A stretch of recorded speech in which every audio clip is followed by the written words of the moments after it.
क्या एआई का इस्तेमाल करके करोड़ों कमाए जा सकते हैं?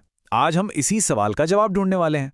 हमारे पास एक ऐसी प्लेबुक है जो किसी के लिए भी फाइनेंशियल सक्सेस का रास्ता खोल सकती है। तो चलिए बिना देर किए शुरू करते हैं। उबर या एयरबीएनबी के बारे में सोचकर देखिए। ये कंपनियां कुछ नया बनाने से ही तो बनी, है ना? सिर्फ नौकरी करने से नहीं। और अब एआई के आने से कुछ नया, कुछ बड़ा बनाने के मौके पहले से कहीं ज्यादा हो गए हैं। और यही आज की सबसे बड़ी हकीकत है। तो सवाल ये उठता है कि इसका असली ब्लूप्रिंट क्या है? मतलब वो कौन से स्टेप्स हैं जो एक आइडिया को असलियत का रूप दे सकते हैं? चलिए एक एक करके इन्हें समझते हैं। तो सबसे पहले यह समझना बहुत जरूरी है कि यह मौका आखिर कितना बड़ा है। देखिए, एक्सपर्ट्स का मानना है कि 2030 तक एआई मार्केट $1.5 ट्रिलियन से भी ज्यादा का हो जाएगा। यह कोई छोटा मोटा मौका नहीं है, ये एक पीढ़ी में एक बार आने वाला गोल्डन चांस है। इसको ऐसे समझते हैं, सोचिए जब इंटरनेट आया था तो उसने ई कॉमर्स और सोशल मीडिया जैसी पूरी की पूरी नई इंडस्ट्रीज खड़ी कर दी थी। बिल्कुल वैसे ही एआई भी अब personalised health care, automated transportation और ना जाने क्या क्या नए दरवाजे खोल रहा है। ये सिर्फ एक टूल नहीं है, ये अपने आप में एक नई दुनिया है। और पता है, इस बदलाव का असर तो दिखना भी शुरू हो गया है। इस चार्ट पर अगर नजर डालें तो साफ दिखता है कि जो पारंपरिक जॉब्स हैं उनकी ग्रोथ लगभग रुक सी गई है। वहीं दूसरी तरफ एआई से जुड़ी भूमिकाएं वो रॉकेट की तरह ऊपर जा रही हैं। ये एक बिल्कुल साफ इशारा है कि आने वाला कल किस तरफ जा रहा है। तो अब सबसे बड़ा सवाल ये है कि इस मौके का फायदा उठाया कैसे जाए।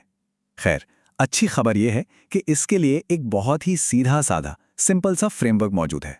एक ऐसा फ्रेमवर्क जो किसी को भी शुरुआत करने में मदद कर सकता है। इसे खाना बनाने की रेसिपी की तरह सोच सकते हैं। स्टेप 1, एक बड़ी प्रॉब्लम ढूंढिए, मतलब एक ऐसी चीज जिसके लिए लोग सच में सॉल्यूशन चाहते हैं। स्टेप 2, अब एआई का इस्तेमाल करके उस प्रॉब्लम का एक जबरदस्त सॉल्यूशन तैयार कीजिए। और स्टेप 3, इसे ज्यादा से ज्यादा लोगों तक पहुंचाइए, यानी अपने बिजनेस को स्केल कीजिए। ठीक है, तो अब कुछ असली आइडियाज देखते हैं, ताकि ये सब बातें सिर्फ थ्योरी न लगें। ये सिर्फ ख्याली पुलाव नहीं है, ये असली बिजनेस मौके हैं जिन पर आज से ही काम शुरू किया जा सकता है। तो पहला ब्लूप्रिंट है एक एआई डेटिंग कोच। जरा सोचिए, एक ऐसा एआई कोच जो चैट्स को एनालाइज करके बेहतर जवाब सुझाए या प्रोफाइल के लिए बेस्ट तस्वीरें चुनने में मदद करे। मतलब ये एक ऐसी समस्या है जो बहुत पर्सनल है और इसका समाधान भी उतना ही स्मार्ट है। दूसरा आइडिया है एक वॉइस एआई तैयारी टूल। एक ऐसा टूल जो किसी की भी आवाज सुनकर बता दें कि वो इंटरव्यू या प्रेजेंटेशन के लिए कितने तैयार हैं। ये बोलने की स्पीड, टोन और कॉन्फिडेंस पर रियल टाइम फीडबैक दे सकता है। इससे किसी भी बड़ी बातचीत की तैयारी और भी बेहतर हो सकती है। और तीसरा ब्लूप्रिंट, ऑटोमेटेड एड क्रिएशन। सोचिए एक ऐसा एआई सिस्टम जो छोटे बिजनेस के लिए अपने आप असरदार विज्ञापन बना दे। न सिर्फ बनाए बल्कि उन्हें सही ऑडियंस तक पहुंचाए और बजट को भी बेस्ट रिजल्ट के लिए ऑप्टिमाइज करे। इससे उनका कितना समय और पैसा बचेगा? अब मन में ये सवाल आ सकता है, ये सब तो ठीक है, लेकिन इसे बनाने के लिए न तो टीम है न ही पैसा। तो अच्छी खबर ये है कि इनकी जरूरत है भी नहीं। आज मार्केट में ऐसे जबरदस्त एआई टूल्स मौजूद हैं जो अकेले इंसान को भी पूरी टीम की ताकत दे सकते हैं।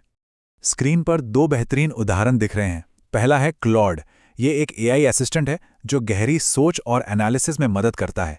और दूसरा है एपिफाई, जो इंटरनेट से किसी भी तरह का डेटा निकालने में माहिर है। कोई भी क्लॉड के साथ आज ही एक्सपेरिमेंट शुरू कर सकता है या एपिफाई का इस्तेमाल करके अपने कॉम्पिटिटर्स पर रिसर्च कर सकता है। सच कहूं तो ये टूल्स अब सबकी पहुंच में हैं।